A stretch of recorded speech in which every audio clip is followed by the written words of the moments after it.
Según un consultor en materia de seguridad, es difícil que todos los guardias privados puedan cumplir con el requisito de poseer un carnet de portación de armas. Además, habla de los elevados costos que representa el entrenamiento para agentes de este tipo.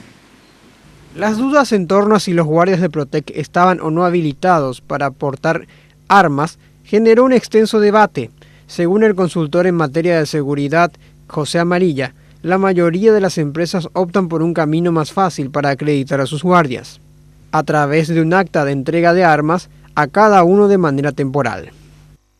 Las empresas, repito, tramitan la portación de las armas por un paquete de armas, ¿verdad?, que están previamente registradas por la DIMABEL, y luego estas armas son entregadas a los guardias para que las lleven consigo en los locales que están bajo su custodia o en los casos de los patrulleros en la calle, ¿verdad? Ante esto, el director de Fiscalización de Empresas de Seguridad de la Policía Nacional, comisario Néstor Cáceres, aseguró que se están incumpliendo con la ley, pues esta exige que sí tengan el carnet de portación. Toda persona que desarrolle esta actividad, siempre hablando de los guardias, necesariamente, como dije en otros medios, también necesariamente debe de tener los carnets de permiso de importación, ¿verdad? Perdón, tenencia y importación de armas de fuego. Hay que entender en este aspecto que son dos las instituciones que se encargan de emitir justamente de estas documentaciones. La DIMABEL, que es la Fuerza Armada de la Nación, que se encarga de otorgar la identificación del arma, que es el carnet de tenencia, y lógicamente la aportación que se encarga de la Policía Nacional a través del Departamento de Portación de Armas. Ya fueron sumariadas varias empresas por parte de la policía. Se admite además el frágil control y prometen endurecerlo. Nosotros hacemos lo que podemos, ¿verdad? Siempre detectamos fallas y por ello le digo, cuando se detecta un tipo de irregularidad, está sujeto ya a la instrucción de un sumario pertinente.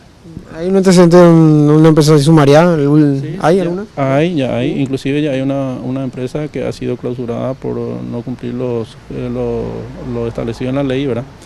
De hecho que hay como 8 empresas ya sumariadas, algunos ya con resultado y otros en proceso. La otra falencia es si es que estas empresas cumplen con las capacitaciones en el manejo de armas y situaciones. Diversos casos se dan. Y yo sé que la mayoría de las empresas grandes hacen alguna forma de control.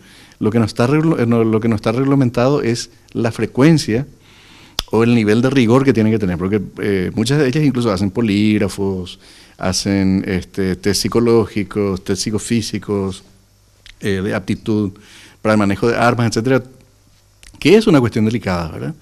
Pero hay que decir que en contrapartida incluso las fuerzas públicas no tienen esta política de control y de rigor con su personal.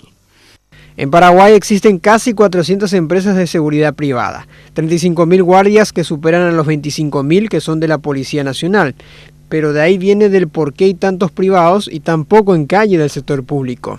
Sucede que el 53% de los 25.000 hacen de custodios para autoridades o tareas administrativas. Solo para el pago de un instructor las empresas pagan en ocasiones $1.000 por día y en gastos de proyectiles para los ensayos alcanzan los 40 millones de guaraníes tan solo en un día.